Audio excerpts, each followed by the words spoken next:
Buongiorno da Leandro Maggi, buongiorno da Rosolina. Due incontri hanno animato l'iniziativa Viviamo Rosolina, che si è svolta sabato 18 e domenica 19 tra le vie principali del paese. Abbiamo intervistato Simone Martinello, scrittore e poeta, che ha condotto i due incontri.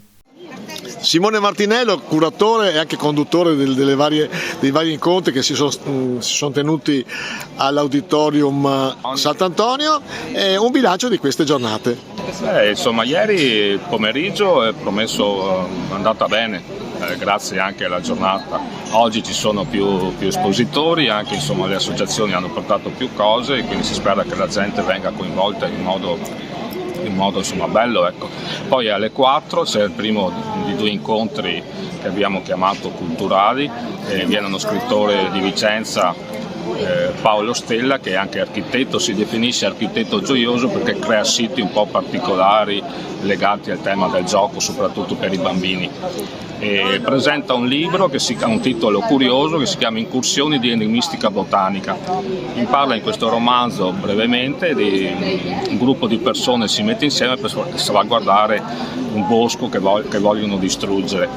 Quindi sappiamo insomma qual è l'importanza degli alberi, soprattutto anche con cambiamenti climatici che stiamo attraversando. Quello è un altro discorso, insomma, la natura quando è matrigna. Poi c'è l'altro ovviamente discorso che è legato all'uomo, insomma, si sa che i boschi andrebbero protetti perché un bosco quando piove fa da argine, in qualche maniera. E poi a seguire c'è un incontro messo in campo da Landos, il comitato di Rovigo, con Laura Cominato. Sì, che è una nutrizionista e anche tecnico mi pare di igiene e di sicurezza agroalimentare, che parlerà del benessere e di come affrontare una nutrizione sana, ecco, fondamentalmente. Questa è la prima edizione? Sì, questa è la prima edizione di Viviamo Rosolina. Ecco, organizzata da Legambiente in collaborazione con l'assessorato al commercio della città di Rosolina e con la partecipazione di una tredicina di associazioni. Però Simone Martinello è sempre presente. Sì.